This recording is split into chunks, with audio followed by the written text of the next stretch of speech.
flag of the United States of America and to the republic for which it stands, one nation, under God, indivisible, with liberty and justice for all.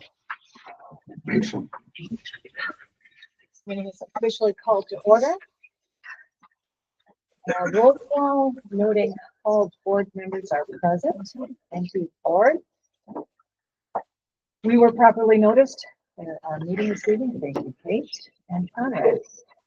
We're going to launch right away into superintendent's report with something fun and interesting, and I'm going to turn it over to Conrad.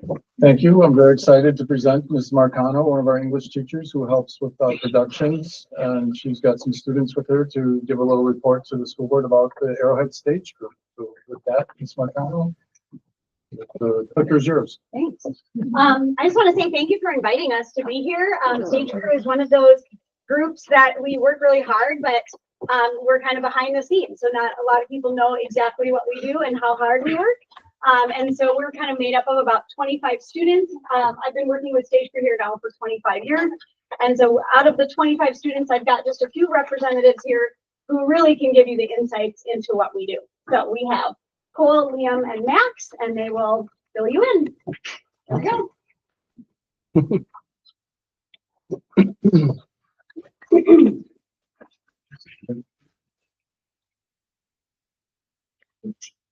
Good. So there are two main sides of stage crew. There is tech crew, which happens before the show, which is mainly building and painting the set. And as you get closer to the show, you will set up the lights and the speakers for sound design. And also sometimes you will create props for the show. And then the other side is production crew, which are the people who run the show, and there will be more in positions later. And then stage crew is a year round from September to June and often has time to work on it in the summer. So our first part of stage crew is tech crew. Tech crew is in charge of constructing and building set pieces, painting set pieces to match the scenery, setting up the lights and sound for the show, creating the props for the actors, and then organizing the scene shop, which is where we get a lot of our work done. Here are some photos of tech work over the years. Some of them might come up a little bit dark. But you can see in that bottom right-hand corner, that was a quilt that was used during PUPS my freshman year. And it took about 3 or 4 people to build it. It was about, there were 3 or 4 people sewing at once. It's 8 feet by 12 feet. They're huge. And then you can also see some lighting setup, us learning how to use pneumatic tools. And then those top 3 in the middle right there are from Cinderella the Musical this fall. So here's a picture of Choices and Consequences, which was about 4 years ago. That you can see on the rocks in the centerpiece, the different paint techniques that we use to get that aging rock look. And then that centerpiece will actually flip around into a broken subway type thing. And so not only did we have to figure out different ways to paint it, we had to figure out a way for that to spin. This is a picture from Les Mis about 4 years ago. You can see the bridge and the portal flats on the side. That shows the different painting techniques that we use there. This is another picture of painting techniques, but also shows the different lighting setups that we use. And then it's kind of hard to see, but the piece of set in the middle, we had to figure out how that was going to attach to the bridge on the front and the back, and it also had to spin. So that was a feat in itself. And then the second half of stage crew is production crew, which are the students who run and work backstage while we perform the show. There are 4 shows every year. We have 2 from the Arrowhead Broadway Company and 2 from the Arrowhead Drama Department. They alternate Broadway drama, and we have various student positions from leadership and performing with stage manager, the assistant stage managers, our light and soundboard operators, our follow spotlight operators, our projections operator, and our essential run crew. Run crew performs our scene changes and manages the props. Every time that a set piece changes on stage, in a blackout or in the middle of the scene, that is running crew who makes that change while the actors are performing. They manage the props on racks and make sure that set pieces and props are preset so that every time that an actor needs to come on stage, everything is ready for them to do so. Spotlight operators operate their spotlights, and they follow and pan their spotlight unit to follow the actors or single actor on stage that is to be highlighted for a important scene. They take notes during rehearsals and learn the show so that they don't need their notes, and they will have built-in memory to move their spotlight without needing to check their notes during our performances. And when we use it, we have costume crew, which was prominent in Shrek the Musical and partially Cinderella this fall, with aiding in quick changes and makeup. But we, with costume, basically whenever the costume designer needs any kind of help at all, we are there to help her in any way that she needs. If something needs to get clipped together backstage or someone's costume tears, costume crew are the people who are assigned to make sure that those get dealt with quickly and efficiently. And we have our technical board operators, which include the light board operator who programs and pre-programs the lights so that when it comes to running the lights during each show, the stage manager can cue them and tell them when to go and hit the button to transition in lighting. And another one of the board operators is soundboard, which they program the sound cues and sound effects before we get to the show. And then during the show, they would monitor and adjust microphones so it sounds the best for all the viewers. And then they troubleshoot microphone issues if one stops working in the middle of the show. And sometimes there are two people working on it, depending on the show. And then the last board is the projections operator who run projections for each show. It's often cued by the stage manager and used more recently in shows like Mean Girls, Sense and Sensibility in the End. And in the bottom right, you can see a picture from Sense and Sensibility of two people dueling in a field, which you can't really make a giant field in the theater, so that's why the projection. That's actually projected. Yes. This is another picture from Sense and Sensibility where it was a big room with a lot of detail that we couldn't really make, and there was 5 or 6 of these different projections that was used throughout the show. Then this is another one from Sense and Sensibility of a giant ballroom that can't be made in the theater. And then so stage management, there's 3 students per each show that are put on a stage management team. There's 2 assistant stage managers and 1 stage manager. And those 3 students really are the students that are in charge of the entire show. And so the assistant stage managers are the ones that are going to most of the rehearsals. They're monitoring the scene changes backstage. They're on each side of the stage. They're controlling the movement of props between each side of the stage. They handle any issues that might come up while backstage. And then they also report directly to the stage manager. The stage manager goes to almost all, if not all, rehearsals. They're in charge of calling the show, like they both mentioned earlier. The stage manager makes sure that the lights are changing on time, the sound is changing on time, all that kind of stuff.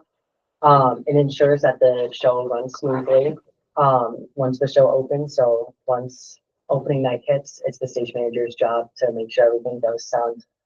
And then they report any issues that might come up to the stage crew advisors. So my experiences on stage crew, I'm a junior at Arrowhead.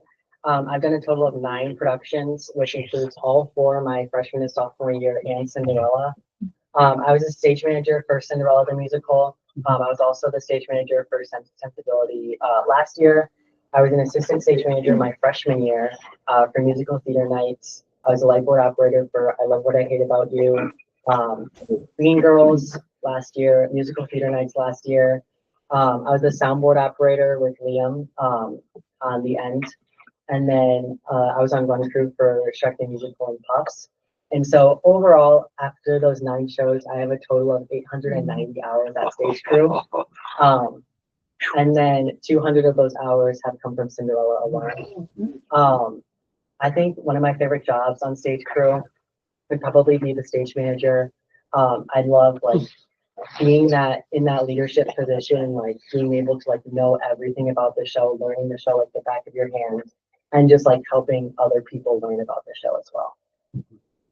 So I am a sophomore. I have done 5 shows, which is all 4 my freshman year and Cinderella this year. I was the assistant stage manager for Cinderella. I was soundboard operator for musical theater nights last year and the end with Cole, like he said. And I'm the current soundboard operator for Bright Star, this year's winter show. And I was a spotlight operator for Mean Girls, last year's musical, and Sense and Sensibility, last year's winter show.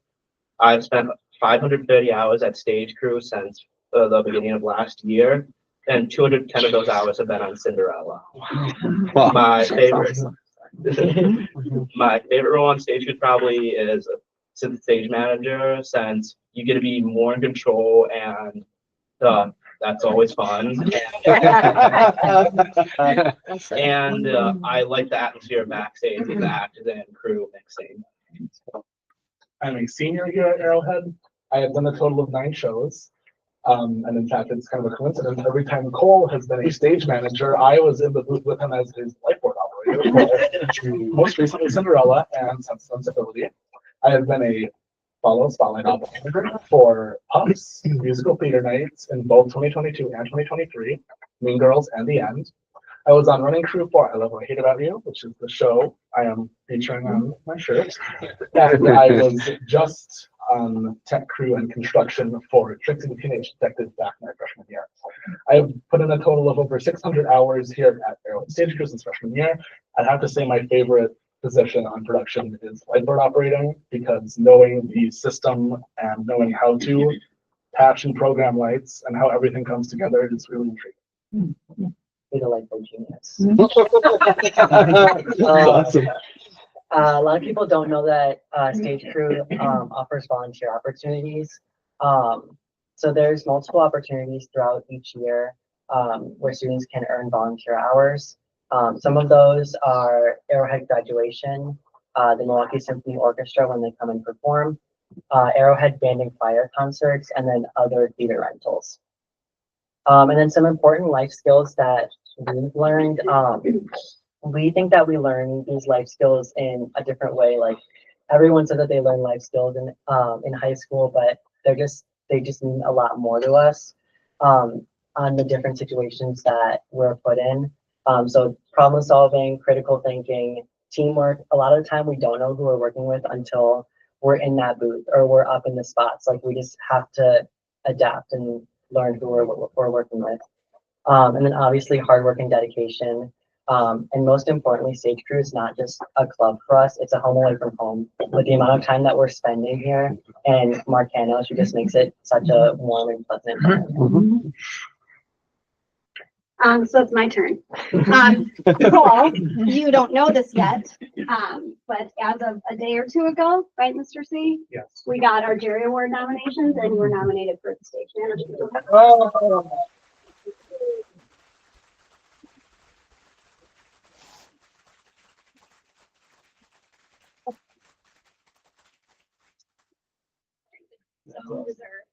This is just a list of so many alumni that I've had the honor of working with over 25 years of being here. I won't count up how many hours I've spent. It might be like a billion. But all the way back to 2002, my first set designer, he was a senior in high school. And he is still working in theater today as a master carpenter for kind of like a technical director. And all of these other alumni who are working in some way, shape, or form in the theater industry, from costume designers to lighting designers to set designers to stage managers. And even on the next slide, can you click like even more? I have several that have gone into theater education. I have this alumni, Matt Karolek, who still comes back and helps me build every set. He's been coming back for the last 5 or 6 years to just help us pretty much every Saturday that he possibly can. So it really is kind of my life's work, and I'm really, really proud of it. And I'm really proud of these kids and the others that, you know, couldn't be here tonight. We have our current technical director, Ron, here. We have another stage crew member, Sophie, here. And it's just my pleasure. So thank you again for letting us be here to kind of tell you what we do. So thank you. Thank you. You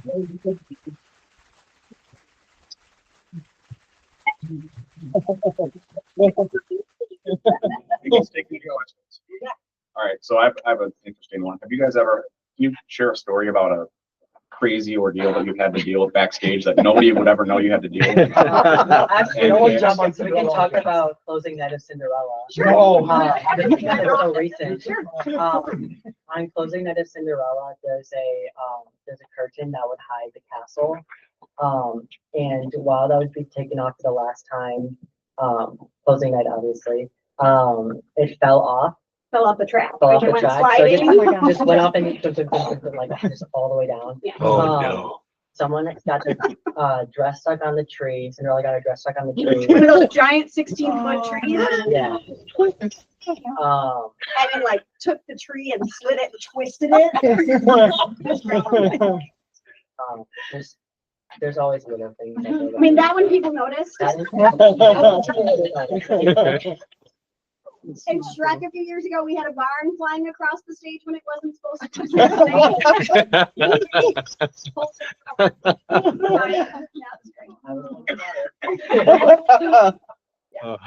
Lots of stories. Yeah, I bet. Yeah, nice. That's great. Are all three of you planning to do something in the theater when you graduate, or? I'm a junior, so I'm just debating my Yeah. options right now. So I'm looking into I'm definitely looking into theater options. Yeah, same here. I thought about it. It's theater and engineering for me, so. I've also considered it. I'm 50, I know it's really late in senior year to be deciding, but 50-50 between undecided and technical theater. All of life is theater, just so you know. Just so, I mean, I had two girls, obviously, that were a big part of your team, and I know that, yep, and I know that some of you guys know them, and I know that there's really a production behind the production, and you guys do become like family because you spend so much time together. So give you guys a lot of credit for doing all that, and a lot of credit to our leaders in this area, Marcano and Chaviano. I mean, this is Broadway quality stuff that we do at this school. It's amazing. So hats off to you guys. Hats off to your mentors and your leaders. It's awesome. I couldn't help but notice under important life skills learned, you didn't list time management.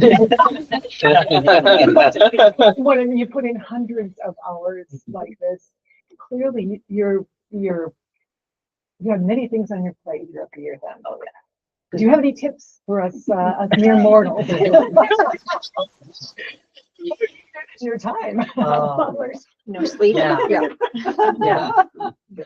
I mean, tech week is, everyone's gonna say they hate tech week. It's staying at school until 10:30 at night and then going home and doing your homework until 11:30 at midnight. But once you get through that week and once you open the show, it feels amazing. Like you did it. So it's all worth it.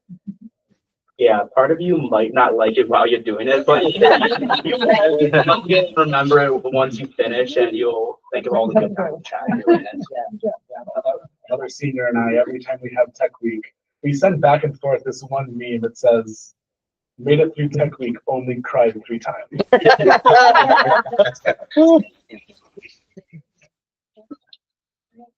Thank you so much. No,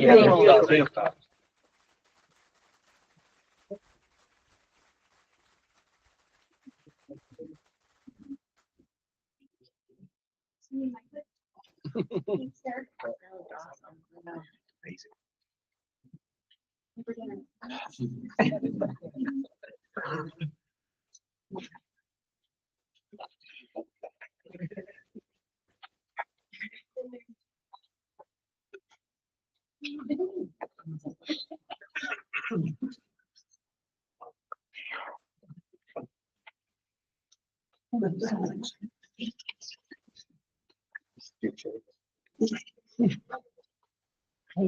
Okay. We will move into public comment, noting we have a number of faces in the audience that aren't necessarily routinely seen at our meetings. I'm going to kind of run through kind of a list of things that are kind of prereqs for participation. Anyone wishing to speak to the board must be present and register on the sign-up form. A 3-minute time limit is enforced. Public comment is only accepted during this agenda item. Sharing of minutes with another person addressing the board is not permitted.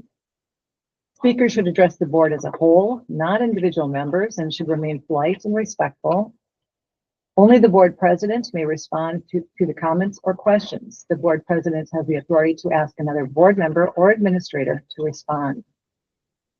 Board members will not respond to public comments unless designated by the board president. The board president has the authority to cease any conversation at any time for any reason. Public comments will be taken under advisement. Public comments are in regard to an agenda item. When the board discusses that particular item during the meeting, the board may or may not address the comments or questions raised by the public. Only the board will discuss and or take action. There will be no citizen communications during the time of agenda topics. And speakers are not immune from legal consequences related to the content of their speech. Do that one. So with that, we'll have John Merrick, if you could, there is no podium, but if you could stand and just loudly address the group, I would really appreciate it. Certainly. I'm John Merrick. I live in town of Burton.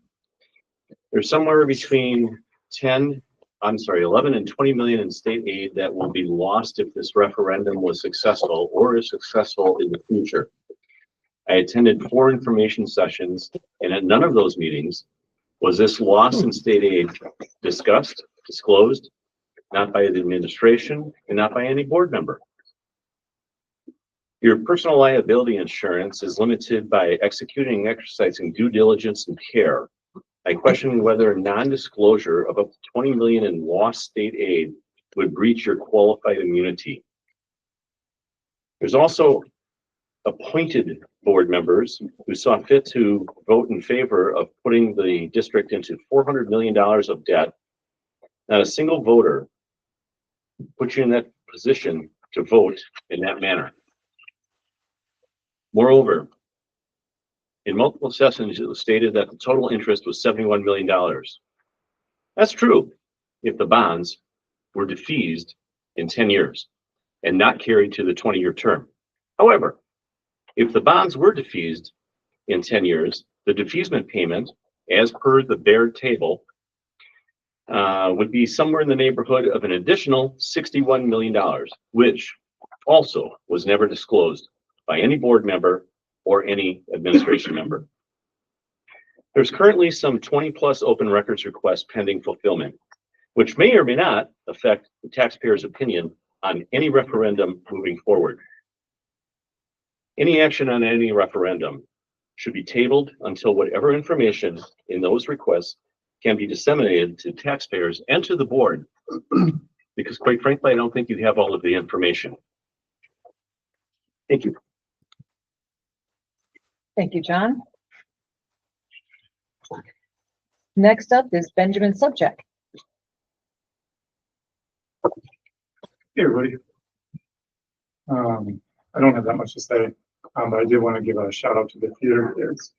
I was a tech theater kid. I don't know how these guys are getting 800 hours. And I was a member of the International Thespian Society, and they capped us at like 50 hours per show. So these kids must be really doing their overtime.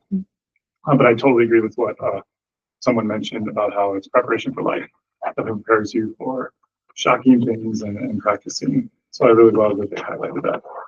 Connects to one of my comments I'm going to say about real strength of Arrowhead. But I'm Ben Sobchak. I'm a resident of the town of Heartland. I'm the parent of the current sophomore and a graduate of last year. So he graduated class of 2024. My comment is mostly in regards to the recent referendums. And I know other members of the public are obviously going to express their concerns as well. But I just wanted to say that I'm really glad we have a chance to express this so close after the referendums to give feedback, since it obviously wasn't what the board was looking for. But I appreciate the board striving towards transparency So I wanted to thank the board for giving us a chance to talk about all that.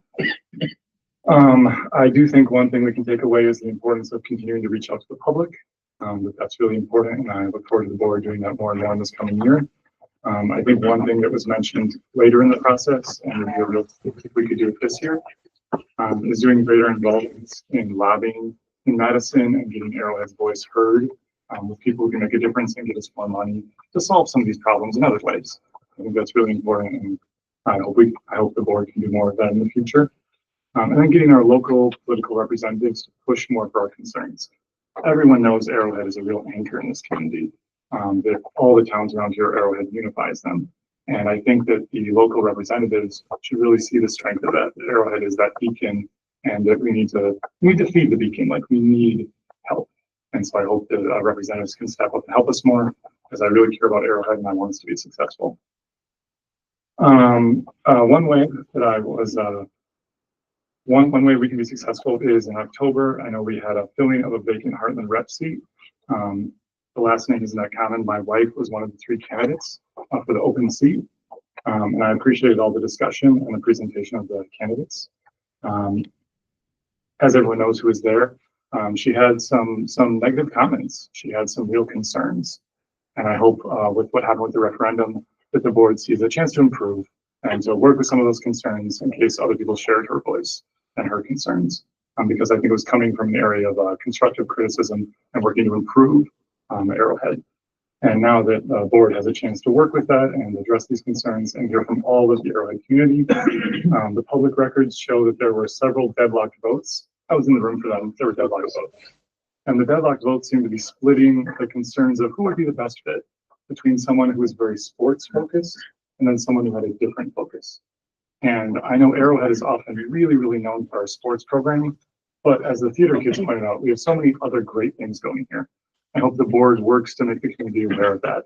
So the community knows we're not just hockey, we're not just football. We have all these other things like theater and clubs and activities, all the different ways for every student to be heard, and all the different aspects and all the diversity of our Arrowhead community to be represented throughout everywhere. I think that'll make us more successful the next time we have to go and get more money. So that was what I wanted to share with the board, and thank you for your time. Thank you. Thank you, Ben.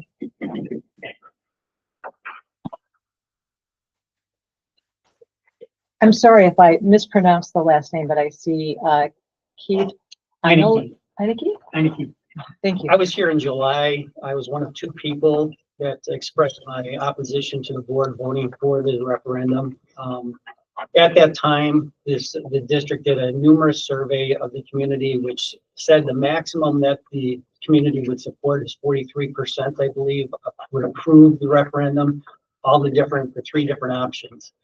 And at that time, the board didn't listen to their own survey, so they neglected, they assumed 6 members or 7 members here went ahead with the approval to go to the referendum.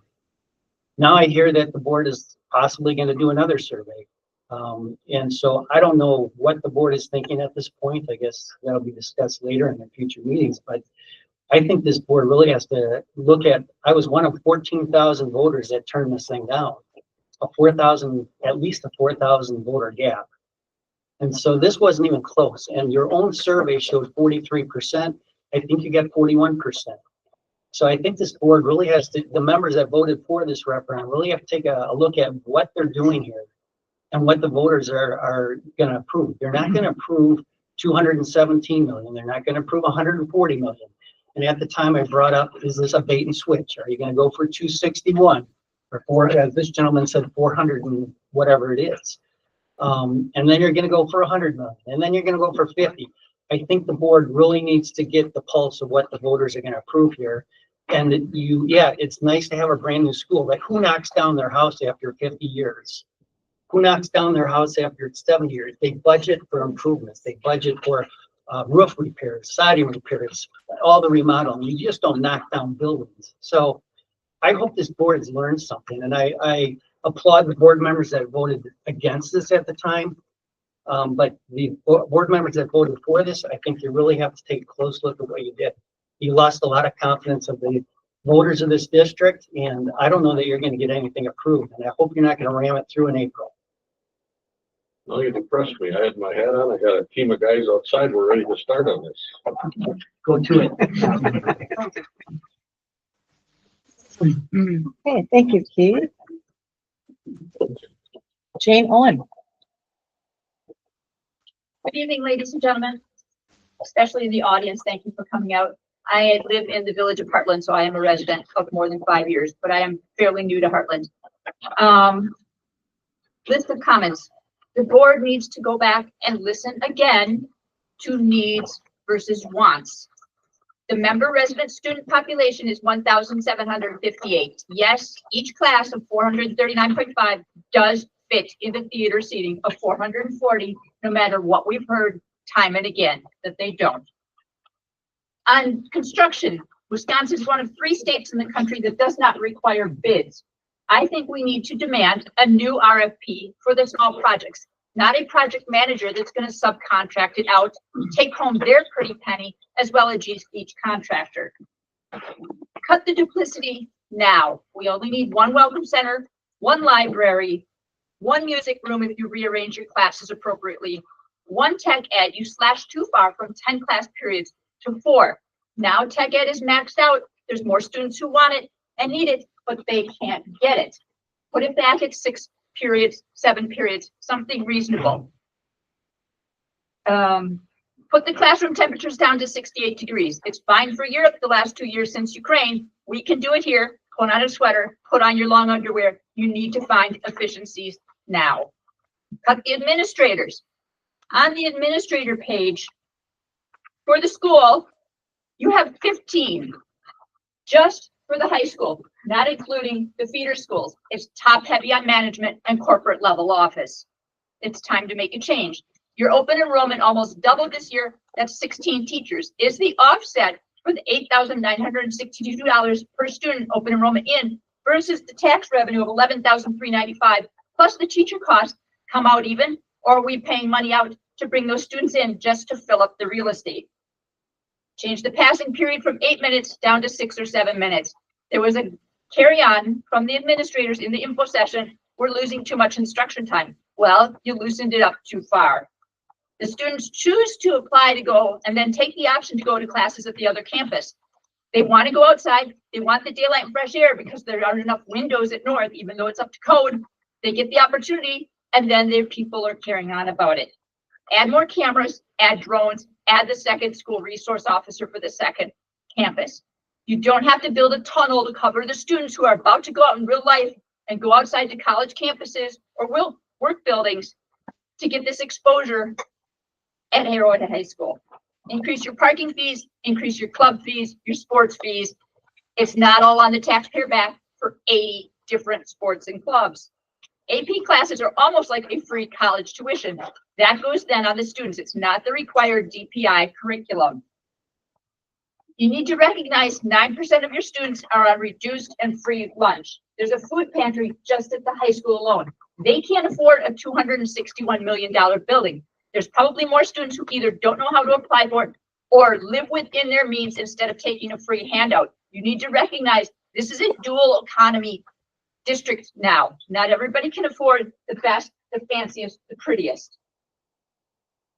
For JVS and EUA, you gave us a wonderful spiel at the finance meeting Monday morning, but you didn't say, do they live in the district? You didn't say, is their primary headquarters in Waukesha County? Or is it a shell company out of Florida or overseas? We don't know this until it's disclosed. Some people at the finance meeting Monday morning at 6:45, I was here for almost an hour and a half with them, didn't learn the history so far behind the referendum for the last 14 or 15 months, but they jumped with what they want to do in the future. You have to know your history and your past. I did get interest amounts on different borrowing options. If we do the 53 million capital plan for 10 years, interest 13 million, 159,275. We do the light rebuild, 142.6 million. Interest is 38,324,663. If we do the renovate boat of 153.2 million, interest 41,275.5. If we do the heavy rebuild of 172.2 million, interest alone 46,573,938. You have to do better. The hardest takeaway I got from that hour and a half finance meeting, Monday morning at 6:45, one of the gentlemen on the board made the comment, we'll get a new boardroom. There was not one dissension. The entire board laughed. We're not looking at spending all these hundreds of millions of dollars so the board can get a new boardroom. Amazing. The goal is taking care of the students and fiscal responsibility to the taxpayers. Thank you. Thank you. Thank you, Jane. That's right. Next up is Melina Sebastian. Good evening, everyone. My name is Melina Sebastian. I've been a resident of Arrowhead District for 48 years. I've been a student here. I've had 5 kids in the district. I've had 4 come through Arrowhead so far. My children are the 3rd generation of our family in this district. I respect this district highly. I'm on part of the group that voted no. I'm also a general contractor. I do residential and commercial construction. And I understand that you guys put this out to DJS and didn't look into looking at the district and what we wanted first off. Second of all, there's people in the district that are willing to either donate material and time, which none of that was looked at. I had the pleasure to go with Adam and Jeff last week, and we looked at buildings, at subcontractors come through, look at repairs, things like that. A big response on 414 Lake Country was issues with asbestos, mold, mushrooms growing, things like that. I'm telling you, since I'm licensed in mold mediation and asbestos, that the biggest issue is when you let a roof go unattended for a long time, which we had going on for some odd reason, when we have maintenance that we pay a lot of money for in this district. And we're doing patchwork with product that is not the same thickness. So you've got unevenness on the roof. We walked the roof. So I'm talking from personally seeing it, you guys, which I do have pictures. So we'll give one to Jeff, give one to Adam. And then you guys can pass these around. So the tile in South Campus in the lower gym that everybody was worried about. These are the areas of the tile. This tile runs $80 a box with 45 pieces in a box. There are less than 150 pieces of tile that are needed for this floor, which comes up to $320. We have a contractor in the area that is willing to donate the product and donate the labor. They will give you guys a copy of their insurance and their state license for this job. So that clears up that area that parents are worried about in that gym. And that's our lower gym. That's not our main gym. Upstairs, in the upstairs gym at South Campus, we have issues of ceiling tile that are retaining water, which is like a sponge, which of course it's gonna grow mold. This does not take rocket scientists to figure this one out. But our maintenance crew should have been handling this the moment we had water coming through and they were putting buckets out. Ding, ding, ding, ding. Why weren't you tarping that roof off? Why were you guys not removing ceiling tiles and letting that air out so that we didn't have mold growing up in there, which parents are freaking out about? Because most people think, oh my God, it's mold, we're gonna die, we're gonna die. There are a lot of forms of mold, you guys. So none of that has been tested. They've tested for airborne. There is no airborne mold right now that our sweet little Filipinos are breathing in. So unless one of the board members can tell me that there's been other tests up there, then I'll say I'm sorry that I didn't know about that. I did ask before that. Those ceiling tiles, there's 48 ceiling tiles that need to be replaced. Very, very easy thing to do. I will donate the tile, which I already told Jeff last week. My company will donate the tile. All free. Our maintenance people that we pay plenty of money for, and there's a good group of them, while they're busy texting on their phones and things like that, they can be up on the little lift and putting the new ones up there. If you need someone to come in and clean up there, my company will donate the time to come in and do any mold removal at that time during closed hours over the weekend, so that we don't have to worry about the children being exposed and losing gym time. We'll figure it out if it's during Christmas break, whatever. We'll figure out as a district Because we, the people that live in the district, love our community. I wouldn't be here. I would not have had my children come to this district if I solely did not believe in it. And then we have the lockers also in South Campus that need to be replaced. Now, I don't know how you guys are coming up with these high prices for repairs. I have no clue where you got your bids from, but I know for the new building, there's not even a blueprint. So you tell me how you came up with that dollar amount. Because when I bid on a building, there's a blueprint I go off of. And then I make copies or I do PDF and I send it out to my subs, ding, ding, ding, and I get my prices. None of that was done. So BJS can tell all of us how they came up with that price with no actual building. We came up with the square footage. Great. That doesn't include material, any of it that they're sticking in there, guys. So when you're voting for this stuff, you need to know what you're voting for. Talk to contractors, figure out what's going on. Because I had some pretty rude comments on 414, but people have nothing to do with construction, and I'm volunteering my time for this. Ms. I'm not Sebastian, asking. I'm gonna call time if you can please Okay, call. I have one last thing. Mhm. On the lockers came in at $87 a piece. My company will donate the lockers for in that locker room. We will also, there's a gentleman on 414 that also has a company. He will donate the paint. We'll donate the time to paint it if our maintenance crew doesn't want to handle that. And we'll get that cleaned up, looking nice for the district. So we've addressed a lot of the issues of concerns of parents in the district about our buildings. And I just want to say that we would appreciate it as a board, and you guys were elected by us, that you would put more into the district asking, hey, who in the area wants to help out with this? Because there's people out here that would love to. Thank you for your time. Can I just ask, what's the name of your company? I own M&M Construction. Thank you. Yes, ma'am. Yes, you can.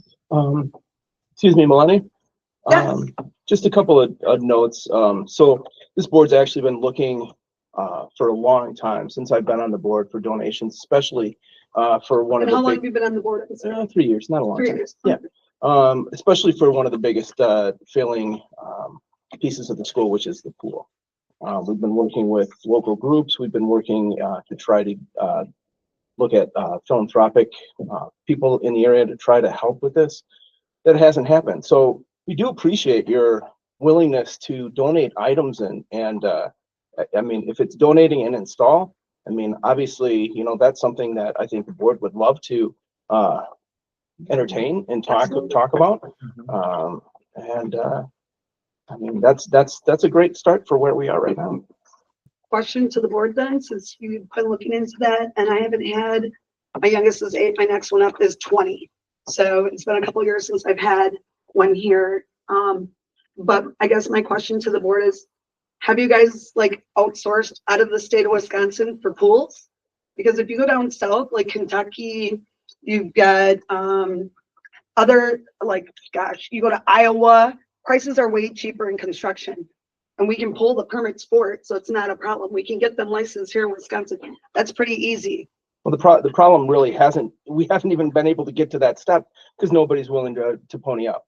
If we, I mean, I talked with the gentleman at our last board meeting that we had that said, hey, there's people in the public that are willing to pony up for a new theater, people that are willing to pony up for a new pool. Bring them. We'd love to talk to them. We would entertain that a huge way. So, yep, I would. I mean, and if you want to give us your phone number after we're done here, that'd be great. It would have been nice to have this involvement for the last 15 months when we've been planning for this. Heck yeah, absolutely. That is correct. This is my first time since you're doing Thank you for coming. that issue. Yeah. And But- even though I was just elected in April, I have been coming to board meetings for years.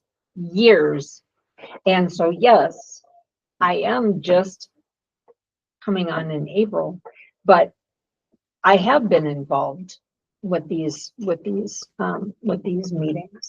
And no one has come in. No one has come to and they have been begging the community to come in.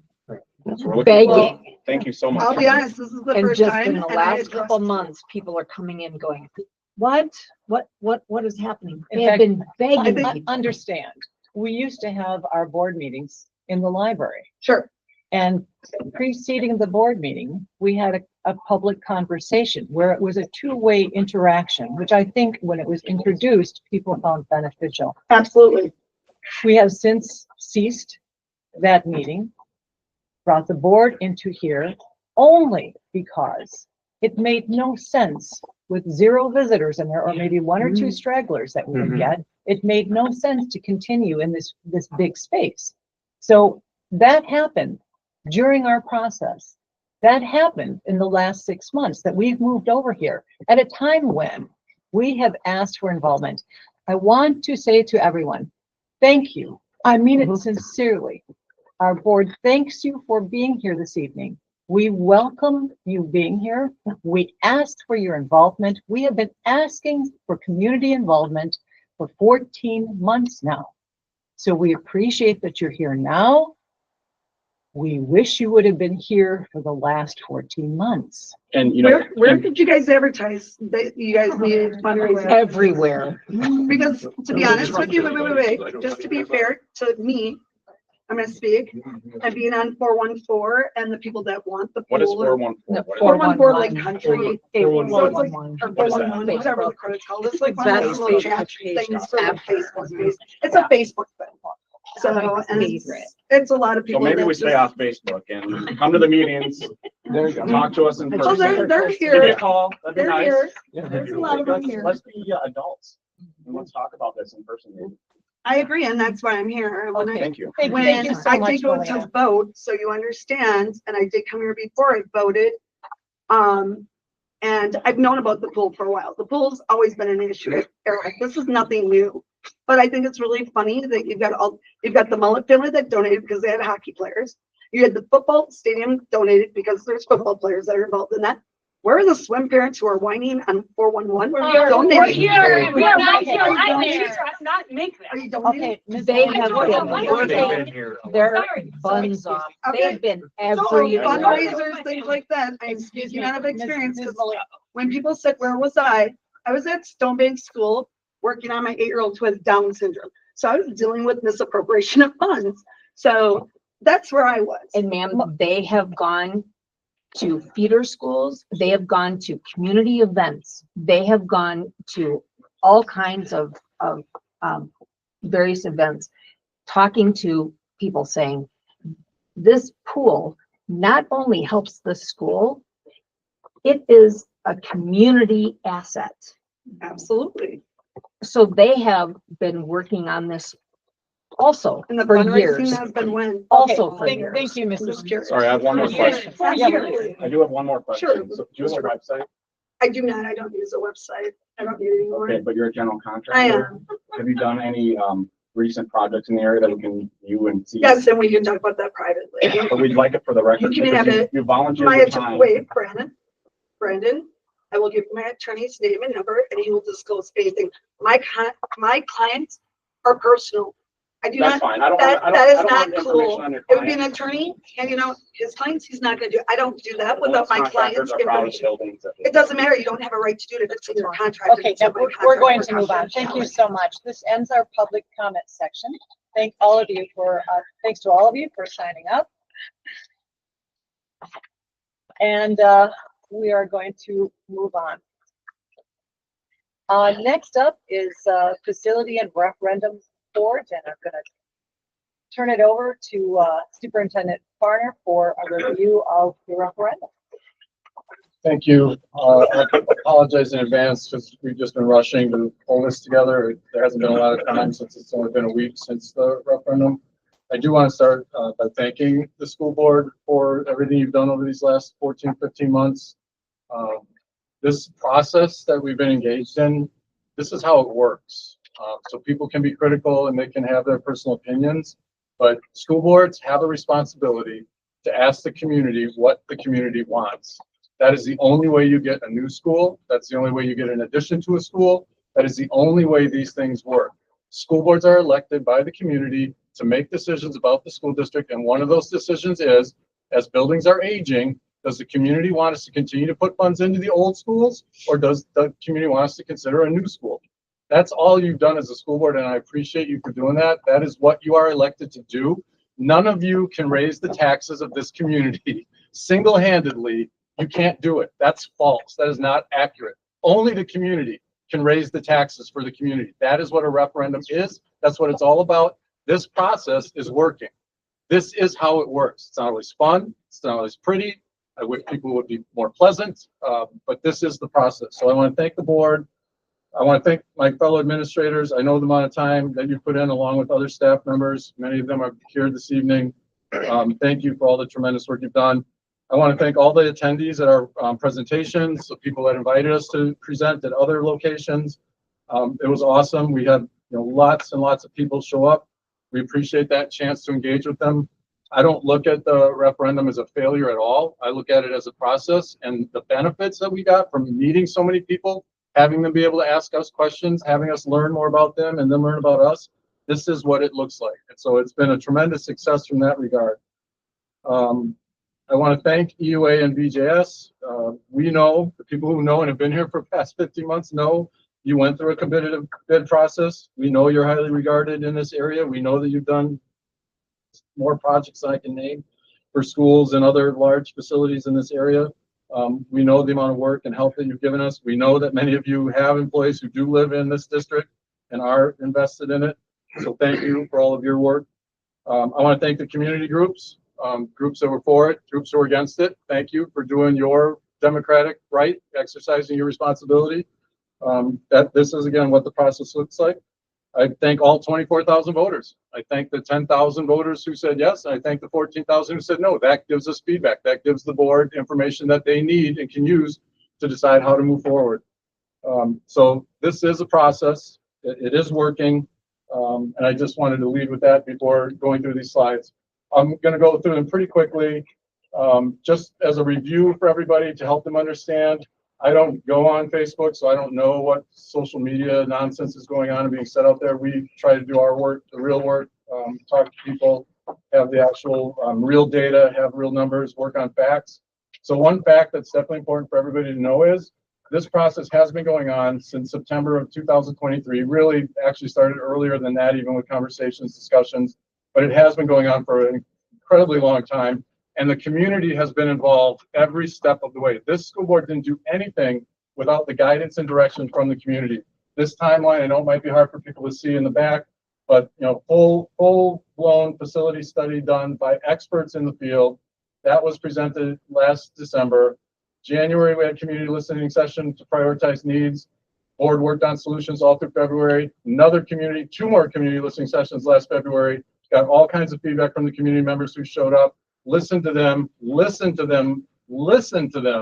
because they were giving the board the information that was needed to come up with priorities. That fed into the community survey that was sent out last spring.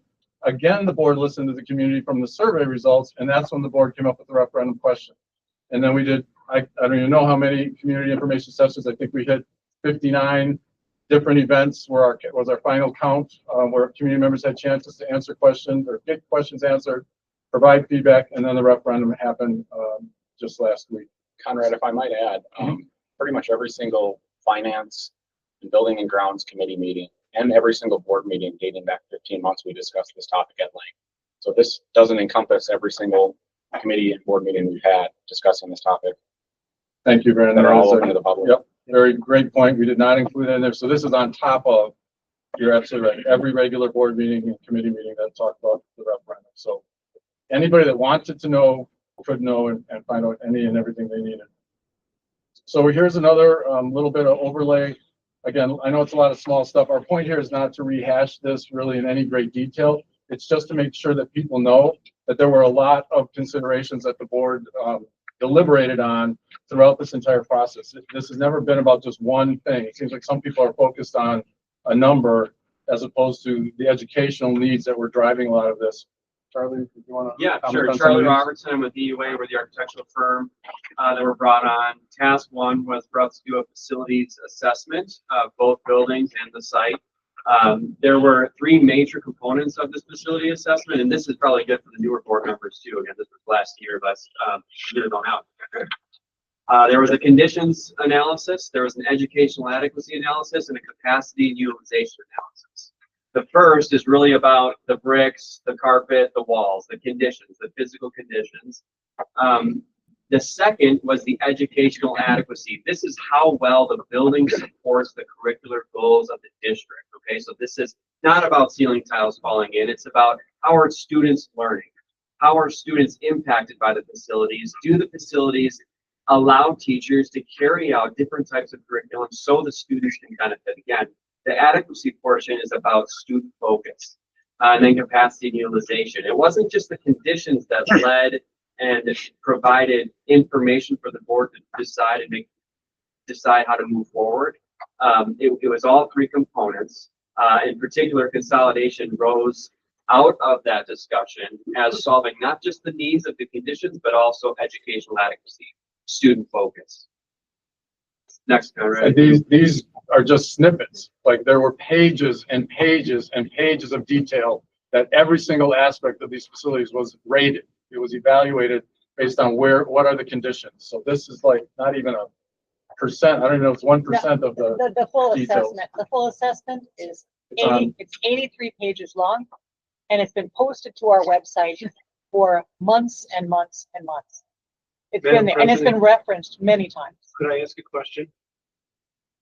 Wouldn't it be a conflict of interest to have the person that is doing the evaluation, the one that's gonna benefit by replacing the school?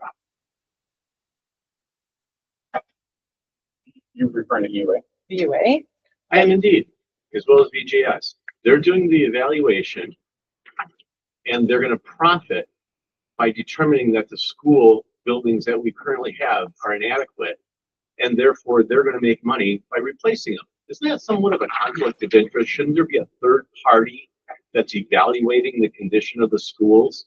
John, I We did a would full also RFP suggest process that on the the person that evaluates it is No, going to be. that's not, you're answering a question I didn't ask. I John, asked, shouldn't there be a third party evaluating the conditions of the school rather than the ones that are going to benefit from replacing these buildings?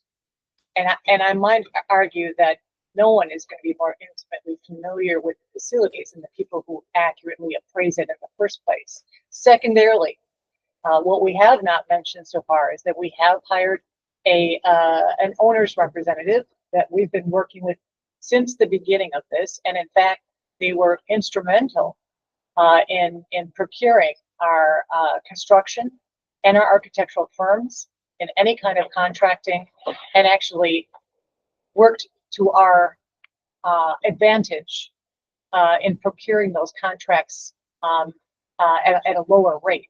So they continue to work with us. They will be appraising all of the construction fees and contracts moving forward, and I think we'll be well represented by them.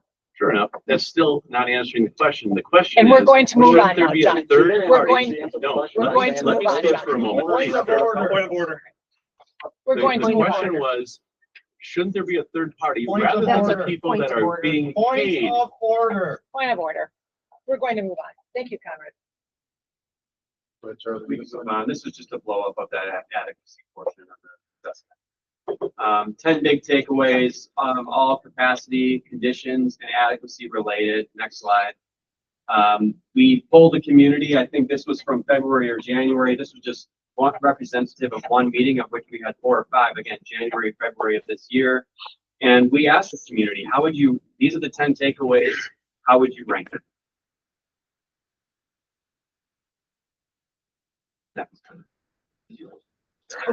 So from those community sessions, you can see by the ratings, the number 1 was the new single building. Adding on to a single building was the second choice. Maintaining or renovating 2 buildings was the third, and doing nothing was clearly not an option based on the community citizens who were at these events and provided this feedback to the board. Then the survey that went out, the community again spoke to us and said the most support by far was for consolidating to a single school building. So that overwhelmingly was supported by staff, by parents, and even the non-parent group. That was their highest level of support, almost 50% saying that. So the board got clear feedback from the community that going to one building made sense. Survey results, very clear. Actually, they weren't clear. There was no clear direction. 43.9 for the 172.2 million, 44.1 for the 214.5 without a pool or an auditorium, and 43.2 for everything new. Statistically similar results. None of those were great results. To the point of some speakers tonight, this was a long shot from the beginning. Everybody knew that going in. But we did also know that the breakdown of the data and the breakdown of the feedback we got from our parents, who spoke to us numerous times, not just at the community session, but at presentations done at the schools, parents overwhelmingly said they wanted the new facilities. They wanted the all new. So when the entire community didn't give any feedback different from that, or clearly supporting a different option, that's where the board exercised its responsibility by taking the referendum question out to the community to see if there was a chance that the community would support the 261.2 million option. There's nothing wrong with that. That is the process. If you never ask that question, it will never happen. So no school would ever, we'd never get a new school if you never ask that question. Community clearly spoke through the referendum results. Interesting point. This 37.1% support, the least supported thing by the entire community was continuing to put millions of dollars into 2 old buildings. So that was the data that the board got from the community. That was the community telling the board what it felt about continuing to maintain 2 old buildings. Conrad, this data shows with the percentage that were in favor, but there was a sizable percentage that said, I'm unsure, I need more information too. Yes, which was around 10%. Thank you, Gerald. Yeah, that's a great point. That's part of the reason also why the board said, let's move forward, because you never know. If you get a good chunk of those undecideds, maybe it will get closer to the 50%. So again, this is just the process. People, I'm not sure how you get too excited or angry about a process that hundreds of districts have been using for the 37 years I've been in the business. This isn't new. This isn't unique to Arrowhead. This is literally what school districts have had to do in this state for decades to get a major construction project done. No lobbying of the legislature will ever get the funding that a school district needs to build its own big schools, just so people understand that. That it just won't happen. That's not how it's ever worked in the state.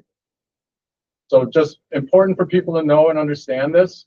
Our community said, don't keep putting millions of dollars into 2 old buildings. There's some support for getting under one roof, or actually a lot of support for getting under one roof, but the price tag is the key. And that's something that is hard to gauge from the survey, any given survey, especially when the numbers are 43, 44%. It's hard to know what is the threshold that the community will tolerate. That's a key question the board's got to consider moving forward. So just again, some of the main whys this whole conversation is even happening. There are a lot of reasons. Safety being huge, paramount to us. I understand some people don't think that's an issue. Not really trying to convince anybody or change any minds. Many of us who work in the schools every day have a concern about safety for our kids with the number of entry points and the going between the 2 buildings.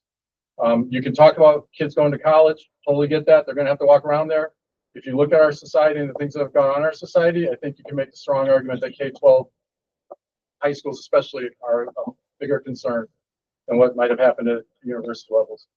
Madam But President, funding, tell us how many people have been injured during the walk since I walked through? Excuse me, this isn't a public discussion portion. Well, Thank you guys you. are bringing up that it's a safety. I think that should be mentioned. again, we're not trying to argue or convince anybody. We believe it's a safety issue. We have had hundreds of parents indicated they have a concern about the safety. If other people don't share that concern, that's fine. But the funding is not sufficient the way the state funds schools. Our buildings are aging. So that again was that question. The board is doing the right thing. You're being fiscally responsible by saying to the community, do you want us to continue to put millions of dollars into a 55 and 70-year-old building, or try putting money into new buildings? That's a good question for a board to ask the community. We're losing students, families. Our enrollment is going down. The districts become less attractive. We even lose staff to districts around us who have better facilities. These are just facts. These are just things that are happening. And so the board has this dilemma. The community has this dilemma of, do you want to invest and grow in something new, or do you want to continue with the status quo of the 2 schools? It's a tough problem, because the community clearly told the board, don't keep putting money into 2 old buildings, but they also said, we don't want a brand new school. So there's got to be something in between there that the board's got to grapple with now. And then the community ultimately has to grapple with. So for informational purposes, the deadline, if the board is going to go to an April question, the ballot, in April 1st, the January 21st is the resolution that has to be passed. So just like the August resolution or July, I think we might have done it for November, you'd have to have something done by January 21st if the board decides to go to another election in April or go to ballot in April. After that, if the board doesn't go this April, it would have to be the next April of 2026 would be the next opportunity. So just something to consider. It's something to realize because you can't go to November next year. It's not allowed under state rules. So this really puts the board kind of back I don't know if crossroads is the best term, but I get the analogy. The conversation that you're going to have is, do you continue to maintain and invest in two buildings, or do you still look for an option? Is there another way? Is there a way to get under one roof? As many community members told us, the majority of the community members actually told us they support it, but got to figure out what is the threshold for that. So at this point, a week afterwards, we know tensions are still high, people are still raw, it's an emotional reaction. We would say, give us a few weeks. As an admin team, we would like to continue to review options, keep asking questions, work with the board, look at the scope of a consolidation and see if there's some way that we can come up with a plan that could possibly get under one roof at a number that the community could support. And so we need time to do that. We don't have a ton of time because you saw that timeline, got to get a resolution by January. We've got Thanksgiving and spring break coming up. But we would think if the board's okay with this and can give us this ability, we'd like to take probably a few weeks and sometime in December before the break, come back to the board and have a conversation about what it might look like to move forward if we can come up with another option. So, Miss, anything from anybody? Thank you. Thank you. From here, with the board's permission, I would like to turn it over to Member Miller, as we currently have as part of FNL, for which he is the chair. We have some meeting minutes. Do you mind review as we just preliminarily started a discussion early Monday morning to review this as well? Sure. So if you want to share keynotes from that. Yeah, thank you, Madam President. So we met at 6:45 a.m. on Monday to really just discuss how we all felt individually about moving forward with the potential referendum again in April, and discuss what those options might be from a cost standpoint. Let the record be known that there were a total of 2 people from the general public that were here, so thank you for coming. I would encourage the public to attend the committee meetings because that's where the real work happens. We talk about why our positions are there. We'll talk about facts. Board meetings is where we really summarize all the information, so all the details in committee. Well, it's tough. 6:45 a.m. meetings, not the most fun. But I would highly encourage you guys to attend these if you want to be part of the process moving forward. So, public comment allowed at that early morning meeting? They are work sessions, they're committees, sir, and there is not public involvement. Board meetings, yes. Board meetings, correct. So basically, it was agreed upon by a majority of the board members at that meeting that we would proceed with a April referendum ask.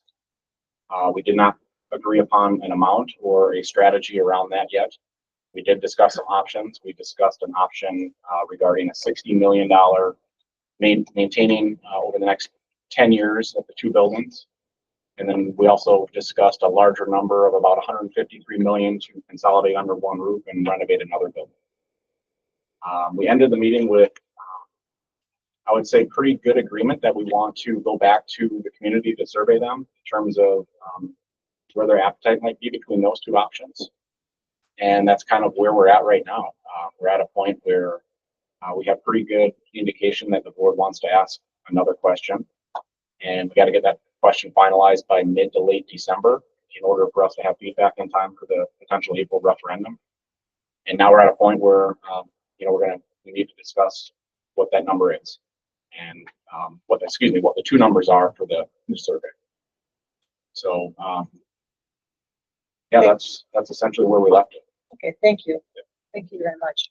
I'm going to just add a few comments here, and I appreciate the original training. I want to, on behalf of the board, I want to extend sincere appreciation for everyone that's been involved in this process. It's been a very long, rigorous, respectful It has been a respectful and transparent process. We've been doing this now for 14 months, as Conrad said.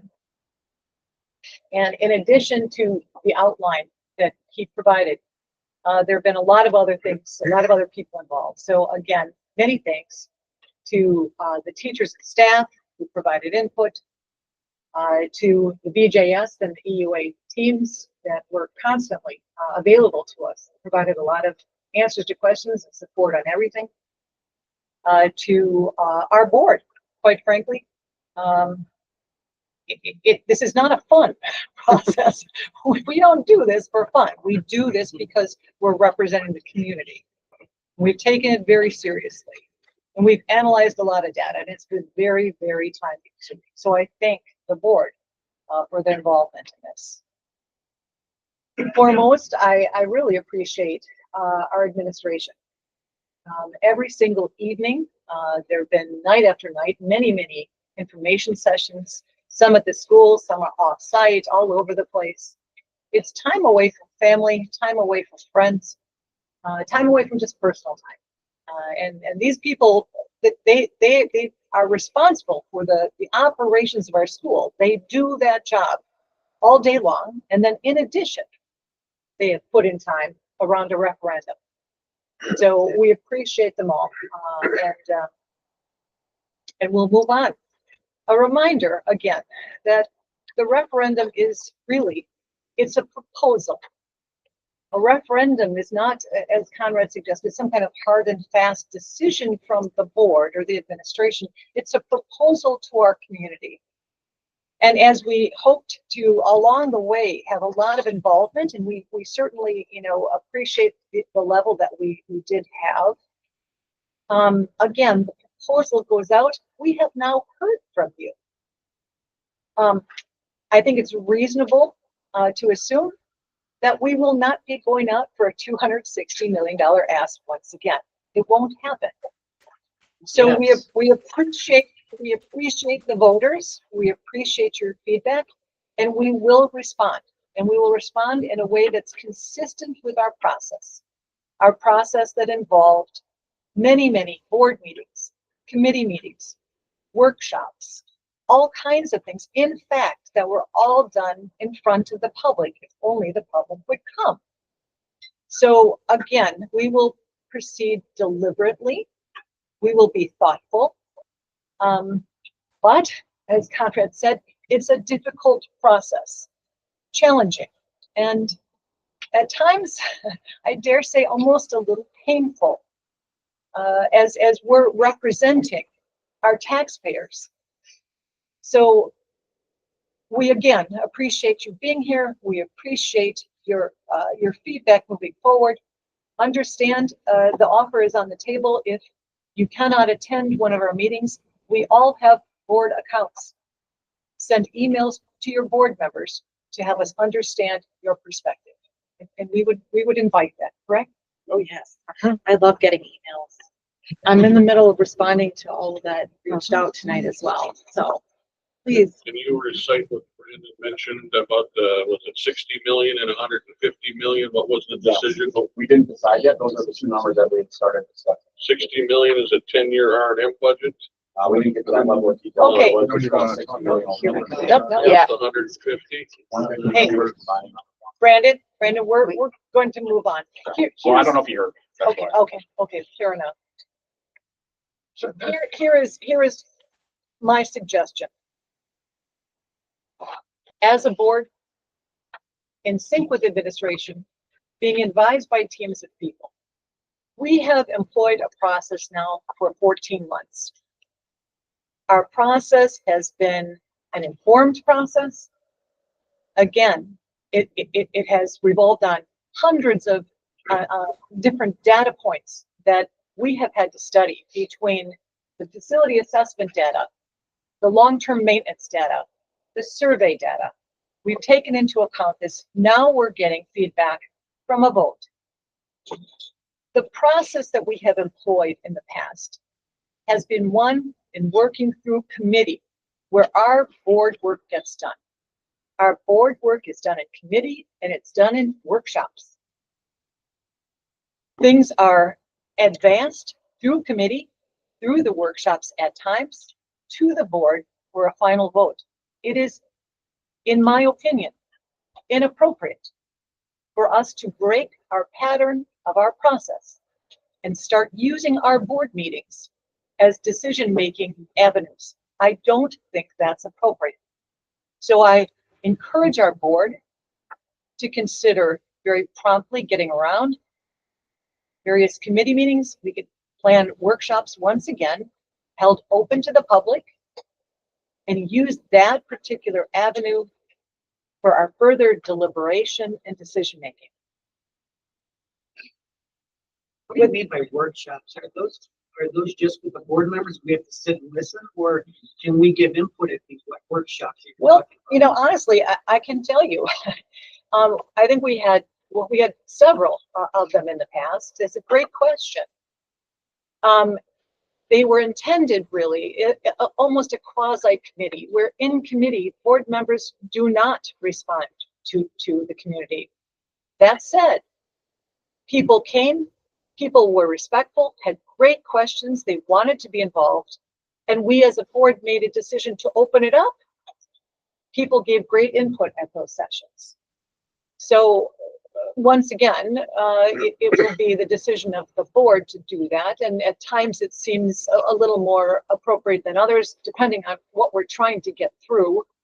But in the past, those workshops, the community had input, correct?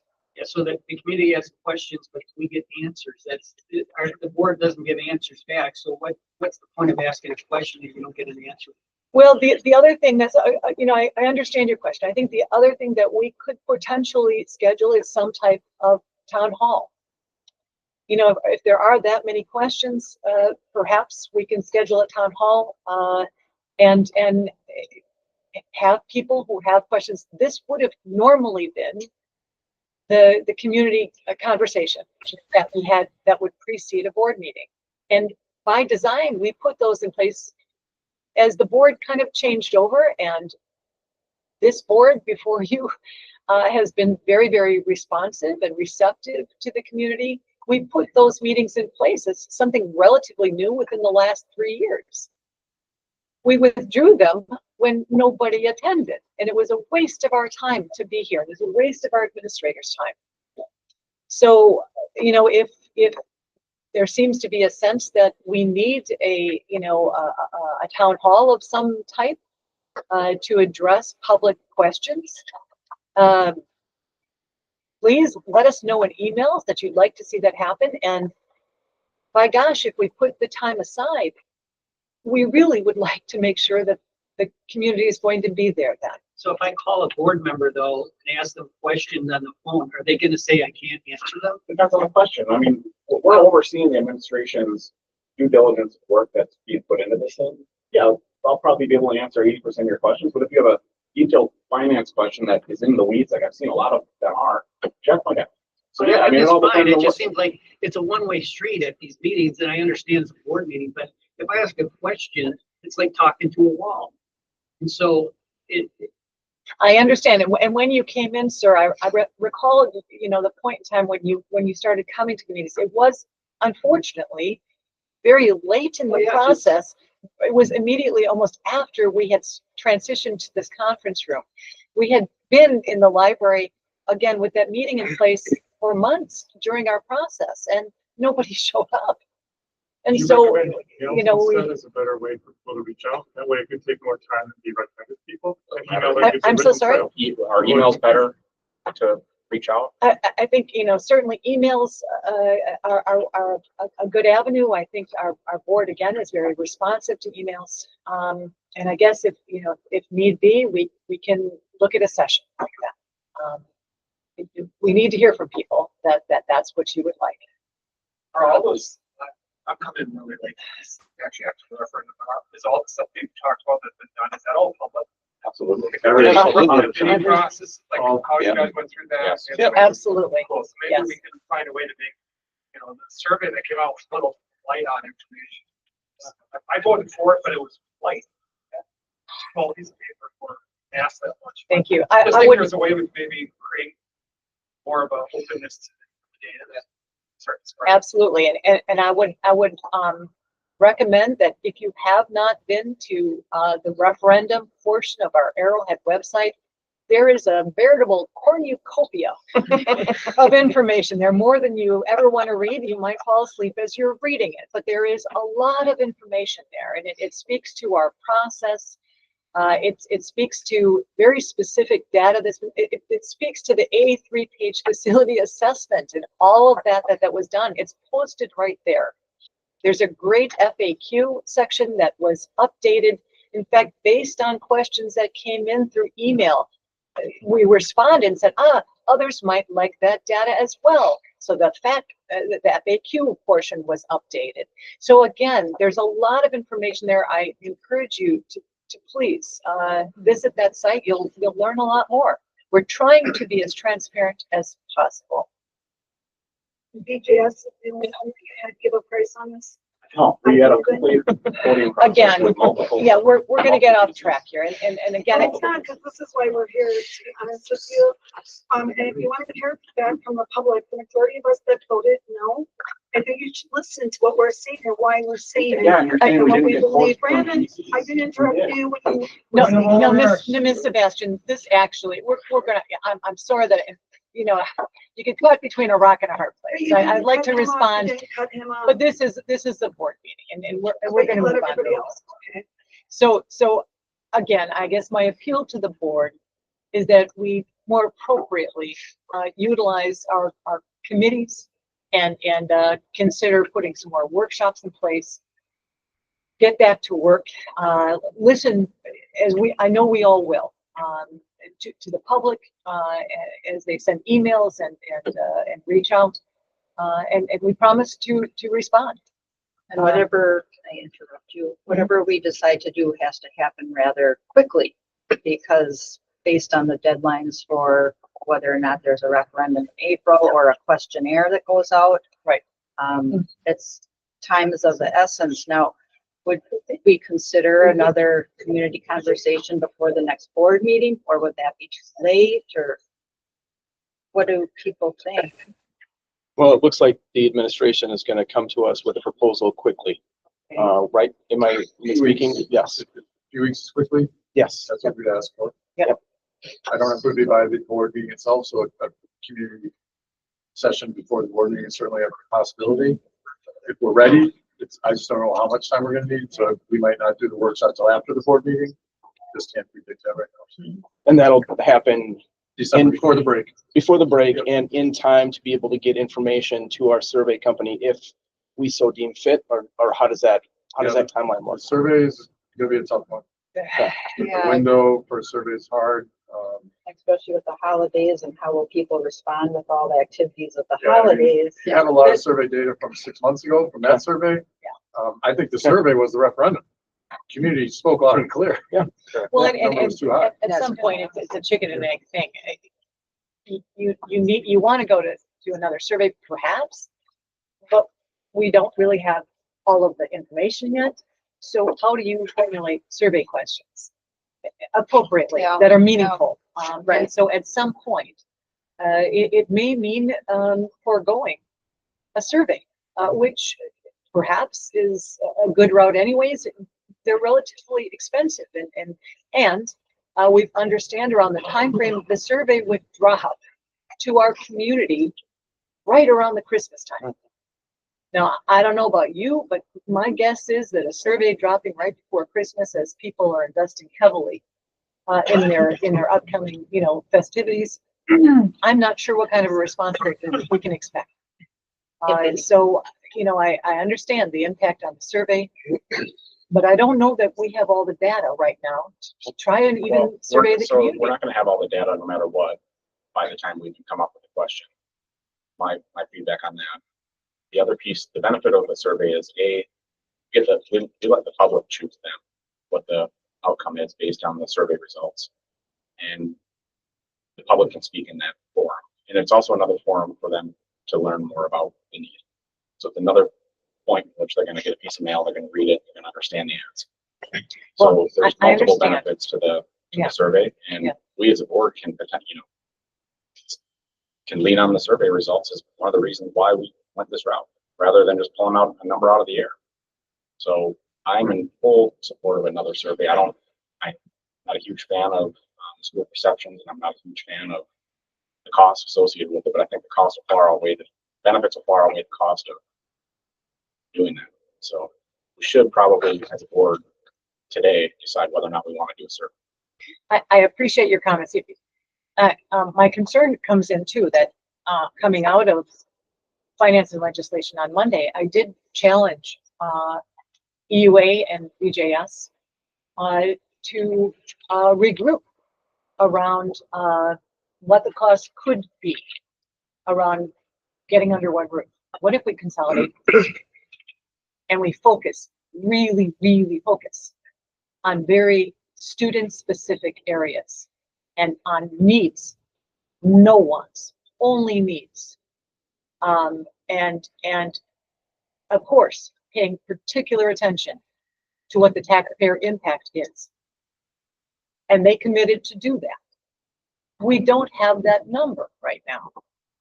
And in my opinion, I'd like to, if that were to go on a survey, that's the information I would like to put, and it's just not We have there. plenty of time to get that number before the survey needs to be sent. The deadline for the survey is December 13th, right? I don't know what the deadline would be, Brent, but let me throw this option out. When we have more information to talk about in a few weeks, then we could talk about a survey, and I just think it wouldn't go through a school perceptions. That may be something we'd have to locally figure out how to do. Because there's other ways to do it. Sure. Save the money, and we can talk about a better methodology. Even Bill Foster from School Perceptions, his advice was don't do a survey. Don't do it. Yeah. So for the survey guy to say don't even do it, that's interesting. Saving money. But we can, there's still ways to get input. I'm already thinking of some ideas. Okay. We can have it be part of the conversation. in a few Yeah. weeks. Does that make sense? Yes. I'm in favor of that. Yeah, okay. So I guess what I'm looking for is perhaps a show of hands from board members to kind of return to our original format, our process of using workshops and committee time to work through Plan B. So show of hands in favor of that. As opposed to board meetings. Thank you very much. That is how we'll proceed. What did you just vote on? Rather than using board time like here this evening and moving forward again into December to use any board time for discussion around referendum planning. Our work will return to committees and workshops as we've done all along. Does that make sense? We'd welcome everyone to come to those. Great. They're open to the Please. public. Yeah. No, it's just a survey. Was the tally 7-2 or 8-1?